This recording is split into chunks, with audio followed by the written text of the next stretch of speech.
Are you ready to pray? A great man of God, a great man of God, great man of God. His church was not growing. He began to fast. He's a man of God today that is one of the greatest fathers of faith. He built the first university. He has built a second university right now. This man's church wasn't growing, so he decided to fast. He fasted for 100 days. On the 99th day, he was walking around the church and he saw darkness covering the church. This kind goeth not except by fasting and prayer. Oh, now we understand why he was angry. Now we understand why he was not happy.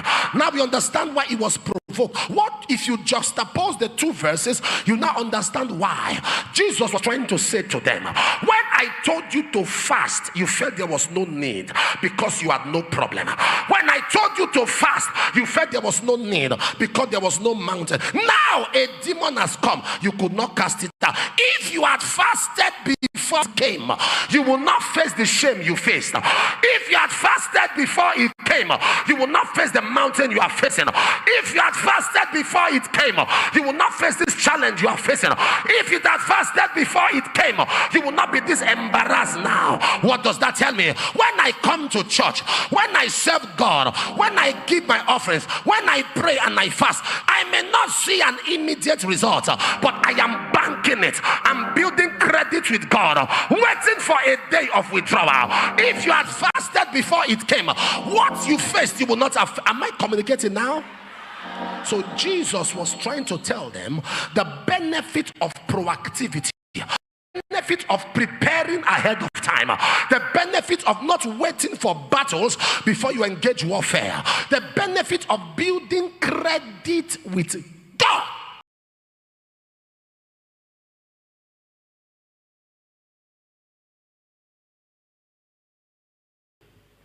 It is called diabolism and occultism.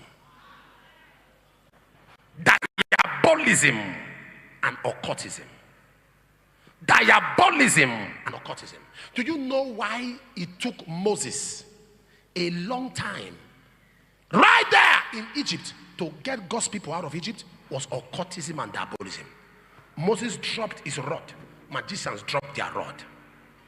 Anything Moses did, they did.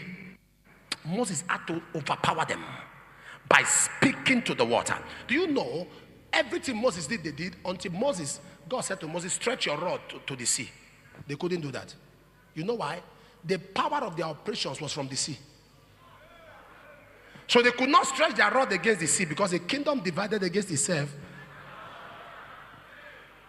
So Moses went to the roots because he understood that what empowered them was the marine world. Sir, enchantments are real. Occultism is real.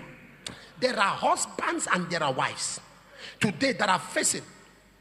I was in Okmila during December to enter the new year. There was a crusade that was done in Okmila. Some of you are aware of the crusade. I was entering, okay, that's the crusade there. I was entering or coming down from my car. A lady, well dressed, walked towards my car. Please sir, speak a word. I now said that in 7 days, whoever is holding you and stopping you from settling down will die. I just whispered that and I continued what I was doing. I was coming down again, she was sitting by the car. I whispered that to her and I entered the car. Now this is what happened. She got home, her mother was eating food. So she said, Mommy, wow, this pastor not get patient. So I struggled and I met him. I was trying to explain some things to him. He's telling me that in 7 days, the person that's stopping me from getting married would die. As soon as the mother heard it, the spoon fell. The mother said, you look eye. It's a joke. I be serious. He said, he's serious now. He said, person will die. You look eye. In the joke, I being serious. He said, serious. Yeah. He went, it was a group of people that invited me, went to one of the organizers and narrated to them. And they repeated. And I said they should say that please, 7 days I've started counting. 1 day is already gone, remains 6. To cut story short, while I was getting to the fourth, fifth day, a boss, a what? Boss. They brought a boss from that place and came. I saw them in a group. When they came, the mother began to confess. She had stopped because she trained her daughter, and the husband died, which is the father of the girl. And she knew that if she allowed the girl marry, the girl will spend, the girl got a good job working with Boa. If you allow the girl marry, the girl will be spending all the money on the husband. So she tied the marriage. Diabolism and occultism. Diabolism and occultism. Diabolism and occultism. It can contain the prophecies. It can contain spoken word. It can contain. Am I talking to somebody here? A man was brought from VI in Lagos, Victoria Island. Good banker. He was a great guy. He had a financial institution which he started by himself. And the guy was brought down to Fuga, and he was dying. He was dying. He was dying. He was like a vegetable. He couldn't move, or just like that there. And we were told to pray. And they came with this picture. While I was praying, the Lord said, go there. I said, this one is Woko. The Lord said, go there. So I drove there. When we got there, I looked at him like a vegetable. He couldn't speak. Hand twisted, mouth twisted. And I told the wife was running, hey sir, help us. I looked at her and I began to pray. And the Lord said, ask them who is Jonathan. I said, it's Jonathan. Oh, it's my son. Oh, 9-year-old boy came. I held his hand and prayed. I said, Jonathan, what did you do to daddy? He paused. Sir, not be only me, mommy join. I said, madam, come. And they began to confess. And the boy said, now only one vein I collect. I said, vein? What do you do with the vein? He said, for there, with the use and flog latecomer. To flog latecomers. And the man was lying down. This is occultism and diabolism. Witchcraft is real. Charms are real. But there is a power we possess. He said there is no enchantment against Jacob, no divination against Israel. Am I communicating here? There's a power we possess against enchantment, against spells, against divination, against astrologers, against necromancers, against stargazers. Sir, I came to exercise that power. I came to execute authority. Every spell working against you, every enchantment working against you, every astrologer working against you, today their power is cancelled. Take your seat. Take your seat. Take your seat. Take your seat. Take your seat. Take your seat. Occultism, diabolism. Occultism. A Christian cannot be a witch, but a Christian can be bewitched. A Christian cannot be a witch, but a Christian can be bewitched. Galatians 3 verse 1. Who has bewitched you? Oh, foolish. So when somebody is bewitched, they start behaving like a fool. There are some decisions you take that are a product of bewitchment. Decisions that you take that are product of, and can I shock you? Those decisions always appear good in your own eyes. There are decisions, erratic decisions that you take. Decisions that you take. Look at David. David just woke up one day and something said to him, he should count all the men in Israel. He should count them. And God was angry. He counted the men in Israel and God was angry and there was a famine in the land. The Bible says because he numbered Israel. What is wrong in census? The truth is, God was not angry because David counted the men. God was angry because David counted on the men. God was not angry because David counted the men. He was angry because David counted on the men. What does that mean? Men in those days are symbols of protection, symbols of defense. The more men you have as a nation, the more eligible armies you have. So David numbered them so he could know how many defense warriors he had. And by doing that, he lost sight of God's capacity to provide, God's capacity to preserve, God's capacity to exempt, God's capacity to fight. So God said, you number them so you can now depend on them. I wish I'm talking to somebody here. I wish I'm talking to somebody here. There are places you enter and they like you, and somebody gets angry and does something, and those same people don't want to see you. Sir, something has been done in the spirit. I am telling you, I've been preaching for a while. I've been preaching for a while. Some of you, they removed 37 years from your age. There's nothing left. Are you following what I'm saying? That's why the microphone is not shaking. I've been holding it for 37 years.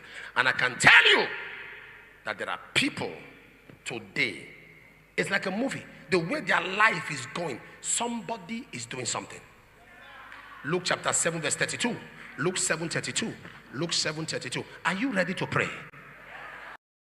So, look at this. Look at the screen. 1 to go. 16.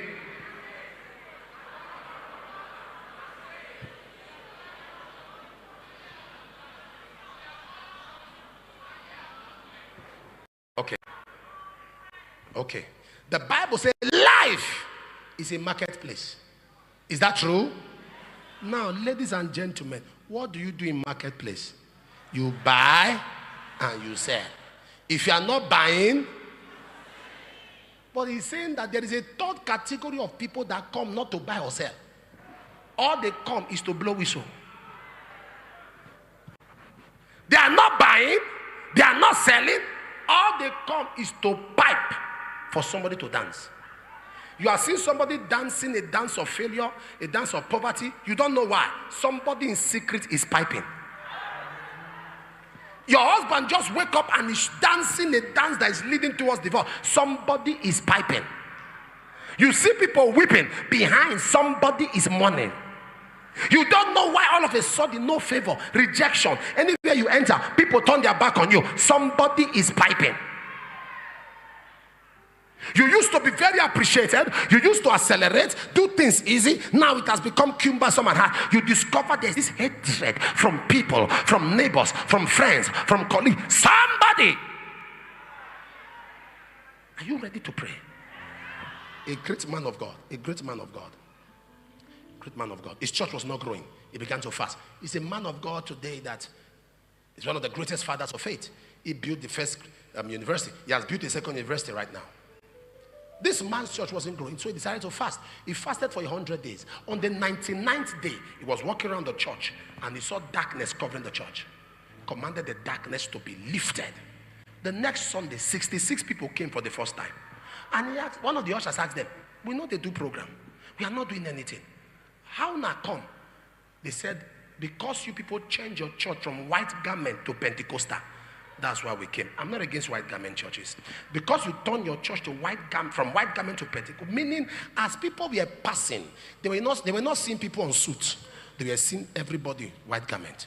Woli, woli, woli, woli, woli, woli, woli, woli. They were seeing woli, woli. Satan changed because of a diabolic operation. Satan changed their identity before the world. Am I communicating now? Many of you are not aware that what is happening around you now is an occultic practice. Especially when you are that person that seems to be doing better than everyone in the family. Especially when you are that person that seems to be doing well. There is an occultic practice. Many of you are not aware. If we come to your house now to conduct prayers to cast out demons, what will come out of your children will shock you. What will come out of your children will shock you.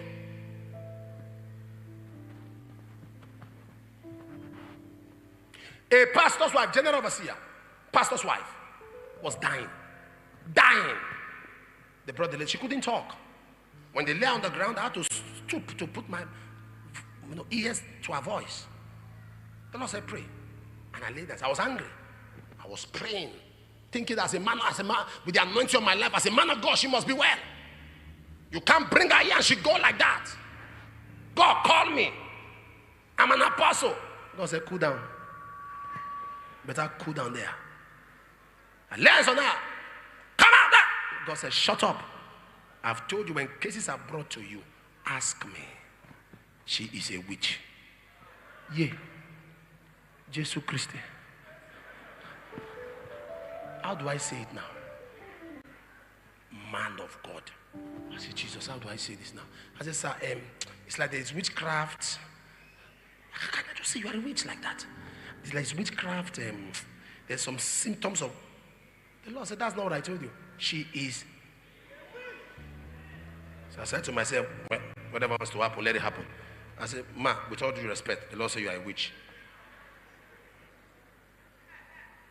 She couldn't speak. She nodded in affirmation. The husband said, We stoop, and she began to confess. She said, this sickness on her is supposed to be for her husband.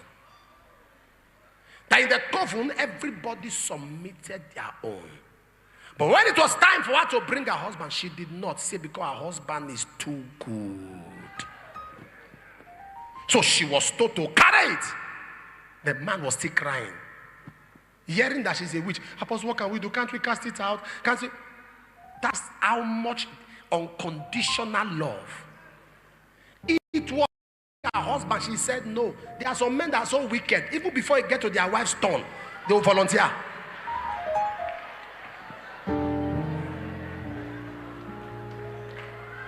They are so wicked that before it gets to their wife's turn to collect their job,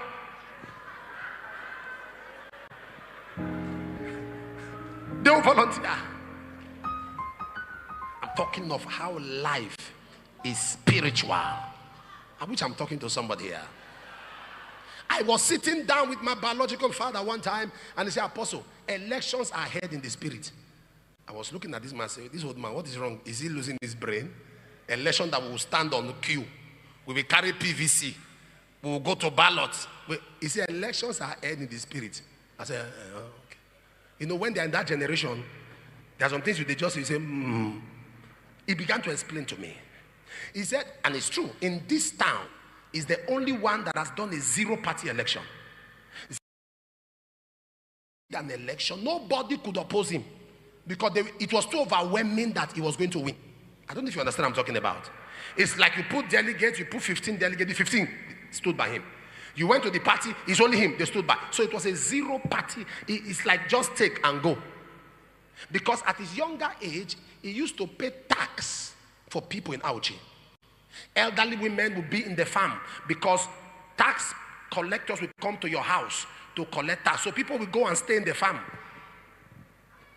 They don't come to town. So you'll be going from house to house as a soldier then, paying for people. And that's when they prayed for him that he was going to have a son that would take care of him in his old age. That's another story for another day. Now, my father said to me, everybody stood by him except one man. The man said he will not win. The man was not contesting. The man was not a politician. The man was a deity. An ancestral deity. The man said, I don't like you, you will not win. My father ignored the man.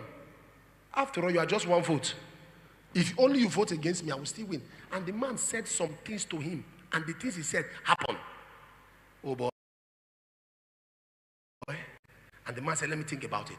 And the next day the man said, last night when they brought up the matter, I told them I've forgiven you. You will win. And told him the number of votes that he was going to get. Election came. Not only did he win, it was that number of votes. The man was not working with the electoral office.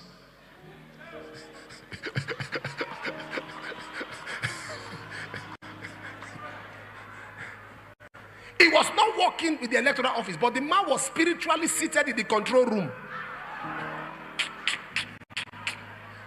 I'm talking about the spirituality of this you think are natural, the spirituality of the things you think are ordinary, the spirituality of the things you take normal. Some children, first, second, 5, 6, none of them doing well because somebody is piping.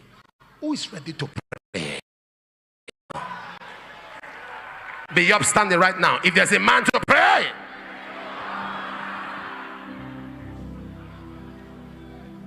listen. Are you ready?